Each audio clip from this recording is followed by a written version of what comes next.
JEE విద్యార్థులకు శుభవార్త. IIT medical entrance లో ర్యాంకులు సీట్లు సాధించేందుకు కోటా డిజిటల్ స్టడీ మెటీరియల్ ను వాట్సాప్ ద్వారా పొందండి. WhatsApp number 9849016661. హాయ్ హలో నమస్తే, వెల్కమ్ టు మార్క్ టీవీ. 2 రోజుల క్రితం తిరుపతి బోర్డు మెంబర్ నరేష్ అనే వ్యక్తి ఎంప్లాయీ పైన దురుసుగా మాట్లాడడం అందరికీ తెలిసిన విషయమే. ఆ తర్వాత నిన్న ఈవినింగ్ సారీ చెప్పడంతో ఆ ధర్నా అయితే ఆపేశారు. అసలు దీన్ని ఎలా చూడాలి అనేది తెలుసుకోవడానికి ప్రయత్నం చేద్దాం. ఇప్పుడు మనతో ఉన్నారు సీనియర్ జర్నలిస్ట్ లలిత కుమార్ గారు. నమస్తే సార్. నమస్తే Ramya. Sir, TTD board member Naresh అయితే ఎంప్లాయీ పైన దురుసుగా మాట్లాడడం అని అందరికీ తెలిసిందే. కాకపోతే ధర్నా అయితే సారీ చెప్పడంతో ఆపేశారు ఎంప్లాయీస్. అసలు దీన్ని ఎలా చూడాలి? అంటే రమ్య, ఇక్కడ ఈ కూటమి ప్రభుత్వం ఏర్పడినప్పటి నుంచి ప్రతిదీ ఏదో ఒక ఇష్యూలో తిరుమల దేవస్థానం, తిరుమల బోర్డు ఇవన్నీ కూడా వార్తల్లోకి ఎక్కుతున్నాయి. గత 2 రోజుల క్రితము బీజేపీకి సంబంధించిన కర్ణాటకకు చెందిన నరేష్ అనే వ్యక్తి మహాద్వారం నుంచి బయటికి వస్తూ బాలాజీ సింగ్ అనే ఉద్యోగితో దురుసుగా మాట్లాడి చాలా దారుణాతి దారుణంగా కూడా మాట్లాడాడు. అంటే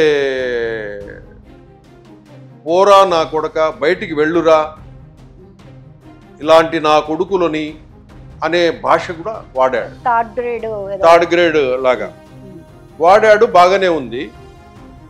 దానికి 2-3 రోజుల వరకు ఇటువైపు చైర్మన్ బిఆర్ నాయుడు కానీ లేదా ఈవో కానీ ప్రభుత్వం కానీ ఎవ్వరు స్పందించలే. టీటీడీ ఉద్యోగులంతా కలిసి 2 రోజుల పాటు అతని మీద యాక్షన్ తీసుకోవాలని పెద్ద ఎత్తున ధర్నాలు, డిమాండ్లు చేశారు. ఎట్టకేలకు నిన్న ఏమైందంటే, కొండపైన ఆ నరేష్ బాలాజీ సింగ్ను పిలిపించి వీళ్ళెవరూ మీడియా కనపడకుండా నరేష్ను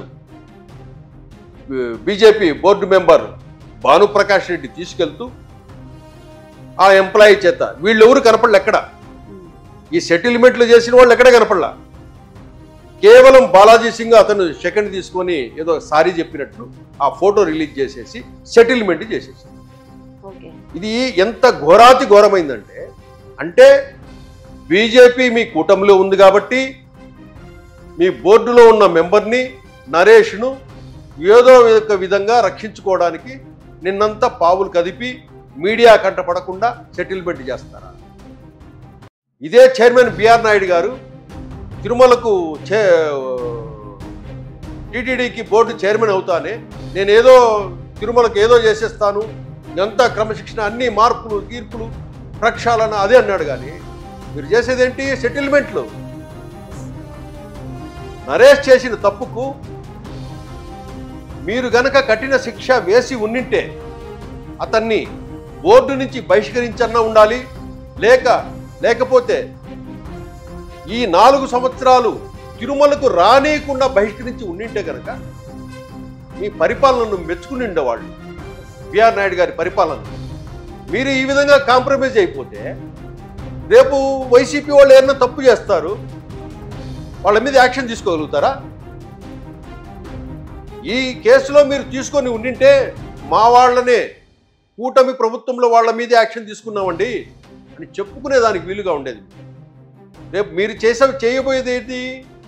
నెక్స్ట్ ఈ కల్తీ నెయ్యి ఉంది కదా, ఆ నిందితులతో కూడా సెటిల్మెంట్ చేసుకొని సారీ చెప్పించుకుంటారు. వదిలేస్తారా? చెప్పండి. రేపు ఇదే టీటీడీ బోర్డు చైర్మన్గా రెడ్డి గారు ఉన్నారు. రేపు వాళ్ళు చేసిన స్కాములు ఉన్నాయని మీరే అంటున్నారు. రేపు వస్తారు వాళ్ళు సారీ చెప్తారు. సెటిల్ చేసుకోండి. ఇంకా వాళ్ళతో కూడా రెడ్డి గారితో కూడా సెటిల్ చేసుకోండి, ధర్మారెడ్డి గారితో కూడా సెటిల్ చేసుకోండి. ఇప్పుడు ఏమర్థమవుతుందంటే, మీరు ఎటువంటి యాక్షన్ తీసుకోరు, మీరు చేసేది సెటిల్మెంట్లే. సెటిల్మెంట్లు చేసుకోవడానికి దేవుని దగ్గరికి సేవ అని చెప్పేసి బిఆర్ నాయుడు గారు పోయి చైర్మన్గా చంద్రబాబు నాయుడు గారిని అడిగి తీసుకొని మరీ వెళ్ళాడు. ఇదే మీరు చేసేది? రేపు వైసీపీ వాళ్ళని ఏం ప్రశ్నించగలుగుతారు? ఏదైనా మిస్టేక్ జరిగితే వాళ్ళు క్వశ్చన్ చేస్తారు. రేపు వైసీపీ వాళ్ళు కూటమిలో మెంబర్ కాబట్టి, మీ బోర్డు మెంబర్ కాబట్టి, మీ ప్రభుత్వం కాబట్టి మీరు యాక్షన్ తీసుకోలేదు, అతని మీద యాక్షన్ తీసుకుంటే మా మీద యాక్షన్ తీసుకునే అవకాశం ఉండేది అని వాళ్ళు వాదిస్తారు. దానికి సమాధానం చెప్పాల్సిందే. ఇట్లా అన్ని సెటిల్మెంట్లు చేసుకుంటా పోతే భక్తులు ఏమనుకుంటారు? ప్రజలు ఏమనుకుంటారు? చులకనవుతారు కదా మీరు. ఖచ్చితంగా. ఏదో గవర్నమెంట్ మారితే కనుక ఆ రోజు జగన్మోహన్ రెడ్డి ఏదో చేశాడు, కూటమికి ఓట్లేశారు, కూటమి చాలా స్ట్రిక్ట్గా పనిచేస్తుంది అని చెప్పి ప్రజలు మీకు ఓట్లేశారు. మీరేం చేస్తున్నారు? సెటిల్మెంట్లు చేస్తున్నారు కొండ మీద. ఇంతకంటే అవమానము ఆ వెంకటేశ్వర స్వామి నవ్వుతాడు మీరు చేసే సెటిల్మెంట్ చూసి.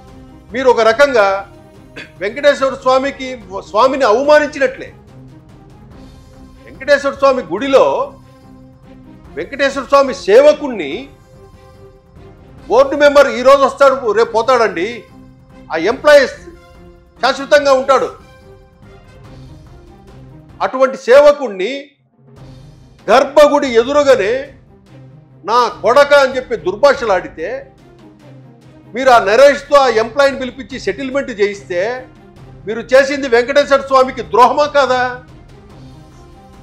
మీరు నిజమైన వెంకటేశ్వర స్వామి భక్తుడైతే, ఈఓ కానీ చైర్మన్ బిఆర్ నాయుడు గారు కానీ మీరు నిజమైన భక్తులైతే నరేష్ మీద యాక్షన్ తీసుకున్నారు. బిఆర్ నాయుడు గారు అక్కడికి సేవకుడిగా సేవ చేసేదానికి వెళ్ళాడు. ఆయన ఇప్పుడు పొలిటీషియన్ అయిపోయాడు అక్కడ. ఇది పొలిటీషియన్లు చేసే పని సెటిల్మెంట్లు. మీరు పెద్దగా మీరు యాక్షన్ తీసుకోవాలా? యాక్షన్ తీసుకోకుండా సెటిల్మెంట్లు చేస్తారా? రేపు కల్తీనయ్యి కేసులో నిందితులను కూడా సెటిల్మెంట్ చేసేయండి. వాళ్ళు సారీ చెప్తారు, వదిలేయండి. రేపు ధర్మారెడ్డి వచ్చి సారీ చెప్తాడు, వదిలేయండి. రేపు కరుణాకర్ రెడ్డి వచ్చి సారీ చెప్తాడు, వదిలేయండి. ఇంకా మిమ్మల్ని ఎట్లా నమ్మాలండి? మీరు యాక్షన్ తీసుకుంటారు, మీరేదో బాగా పరిపాలిస్తారంట, ఉత్త మాట అని ఈ విషయంతో తేలిపోయింది.